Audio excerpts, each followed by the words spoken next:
First story. The hum of the 747 was a lullaby, a white noise that almost masked the frantic drumming of David's heart. New York lay far behind, a glittering memory dissolving into the Atlantic. Ahead, Rome awaited, a city of ancient stones and whispered promises. But it wasn't the allure of the eternal city that quickened his pulse. It was the woman beside him, her perfume a subtle blend of jasmine and audacity, a scent that clung to him even now. He glanced at Sarah across the aisle. She was asleep, her head lolling against the window, her face soft and unguarded. The familiar comfort of her presence offered a fleeting pang of guilt, a tiny needle prick in the expansive landscape of his betrayal. He pushed it down, a practiced maneuver by now. It had started innocently enough, a shared joke about the stale airplane peanuts, a quick smile exchanged during the safety demonstration. Then, the turbulence hit, and he found himself instinctively reaching for her hand. She didn't pull away. Her name was Olivia, and she was a travel writer, with eyes the color of the Aegean Sea and a laugh that could cut through the cabin noise. Over the course of the 7-hour flight, they'd built a world of shared glances and whispered confidences. He'd told her about his frustrations at work, the feeling of being stifled, the monotony of his routine. He carefully curated the narrative, omitting the parts about Sarah, the garden they'd painstakingly built, the quiet evenings spent reading together by the fire.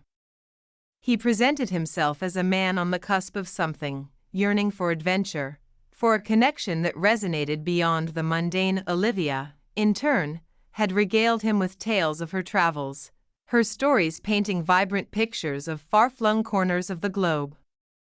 She saw him, or at least the man he pretended to be, with clarity and admiration. In that confined space, 30,000 feet above the world, they created a fragile, intoxicating illusion. The turning point came after dinner.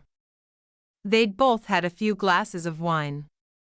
The cabin lights dimmed, casting long shadows across the aisle. Olivia leaned closer, her breath warm against his ear. "Rome," she whispered. "I know a great little trattoria, hidden down a cobbled street. Nobody but locals go there." He knew what she was suggesting. He knew, with a certainty that both terrified and thrilled him, that this wasn't just about dinner. He looked back at Sarah again, sleeping peacefully.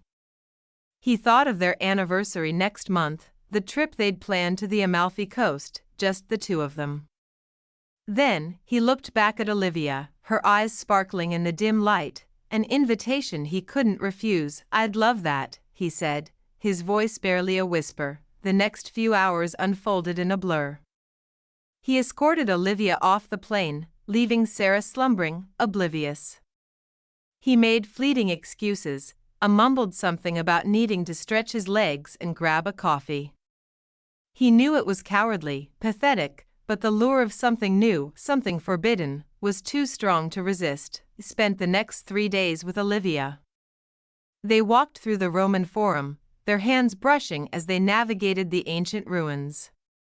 They ate pasta under the starry sky, the scent of basil and garlic heavy in the air. He told himself it was a harmless indulgence, a temporary escape. He convinced himself that Sarah would never know, that this interlude would remain a secret, locked away in the recesses of his memory, but the guilt gnawed at him, a persistent undercurrent that tainted even the most exquisite moments. Every time he looked at Olivia, he saw Sarah reflected in her eyes, a silent accusation. He found himself constantly checking his phone, anticipating a call, a text, anything that would shatter the fragile facade he'd constructed. Finally, it was time to go home. He said goodbye to Olivia at the airport, a hurried embrace, a promise to stay in touch. He knew he wouldn't. The reality of his life, the life he had deliberately obscured, was waiting for him on the other side of the ocean. He walked back onto the plane, a different man than the one who had boarded in New York. He found Sarah waiting for him, a tired smile on her face. She didn't suspect a thing. He settled into his seat, the weight of his secret pressing down on him. He watched as she took his hand, her fingers intertwining with his. The familiar comfort of her touch was suddenly a burden, a constant reminder of his betrayal. As the plane took off, carrying him back to his old life, he knew that he'd crossed a line. He knew that even if Sarah never found out, he could never truly look at her the same way again. The hum of the engines was no longer a lullaby. It was a lament, a mournful song for the man he used to be, and the love he had so carelessly jeopardized on a flight to Rome. The real journey, he realized, was only just beginning, a journey inward, into the dark and tangled landscape of his own conscience. And he had no idea how to navigate it. Second story. The late summer sun beat down on Willow Creek Farm, turning the air thick and heavy with the scent of ripening corn. Sweat trickled down Clara's temples as she hauled another bucket of overripe tomatoes from the garden, the familiar ache in her lower back a dull counterpoint to the gnawing anxiety in her gut.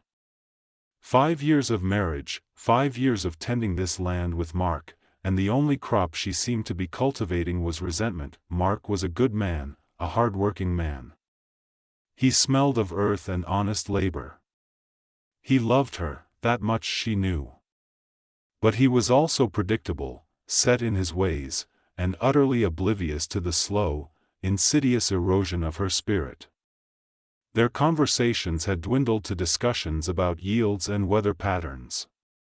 Even their physical intimacy felt routine, a dutiful obligation rather than a passionate connection. That's where Ethan came in. Ethan, the neighbor, the man who owned the sprawling fields bordering theirs. Ethan, with his easy smile and the knowing glint in his eye that made Clara feel seen, truly seen, for the first time in years.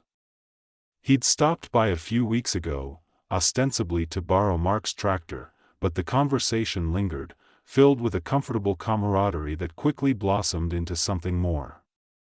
He noticed the way she meticulously weeded the roses, the way her hair caught the sunlight. He asked about her hopes, her dreams, things Mark hadn't bothered to ask in years. The corn had grown tall and thick, a verdant labyrinth bordering their properties. One sweltering afternoon, as Clara was checking the irrigation lines, she found Ethan waiting for her at the edge of the field, the air buzzing with cicadas and unspoken desire. He didn't say a word, just looked at her, his gaze a question she couldn't ignore. The air crackled with an undeniable pull, a dangerous current she knew she shouldn't step into. But the years of stifled longings, the feeling of being trapped, the yearning for something more, overwhelmed her resistance. She followed him into the cornfield, the rustling stalks closed around them, creating a hidden world of green and gold. The scent of pollen hung heavy in the air, thick like a secret. It was wrong, she knew it was wrong, a betrayal of everything she and Mark had built. But in that moment, surrounded by the whispering corn, she didn't care. Ethan's touch was electric, a stark contrast to Mark's work-worn hands. He kissed her with a hunger that mirrored her own, a desperate need for connection, for something real. The afternoon heat, the hidden intimacy, the illicit thrill, it was intoxicating. Afterwards, the silence in the cornfield was deafening. Shame washed over Clara, a cold wave that threatened to drown her. She had crossed a line, irrevocably altered the landscape of her life. The guilt was a heavy stone in her chest, pressing down on her lungs. Returning to the farmhouse, Clara felt like an imposter in her own life. She saw Mark's weary smile, the lines etched around his eyes from years of working the land, and the guilt intensified. He trusted her. He loved her. And she had betrayed him in the most profound way. The next few days were a living hell. Clara moved through her chores in a daze, haunted by the memory of the cornfield, the weight of her secret crushing her. She avoided Ethan, avoiding the temptation, the reminder of her transgression. One evening, as Mark was cleaning his boots on the porch, he looked at her with a quiet sadness. "You seem distant, "Clara," he said, his voice laced with concern. His words were a pinprick to the carefully constructed dam she had built around her emotions. Tears welled in her eyes. I'm just tired, Mark." He nodded, accepting her explanation, but Clara knew he wasn't convinced. The lie tasted like ash in her mouth, the truth hung between them, unspoken, insidious, like a weed growing in the fertile soil of their marriage. Clara knew she couldn't live with the lie forever. She had to choose. Confess and risk destroying everything, or continue living a lie, slowly suffocating her soul. The corn, once a symbol of forbidden desire, now stood as a monument to her betrayal, a constant reminder of the choice she had to make. As she stood at the edge of the field, the setting sun painting the stalks in fiery hues, Clara knew her life, like the changing seasons, was on the verge of a dramatic shift. The question was, could she find the courage to face the harvest she had sown? And what would that harvest ultimately yield?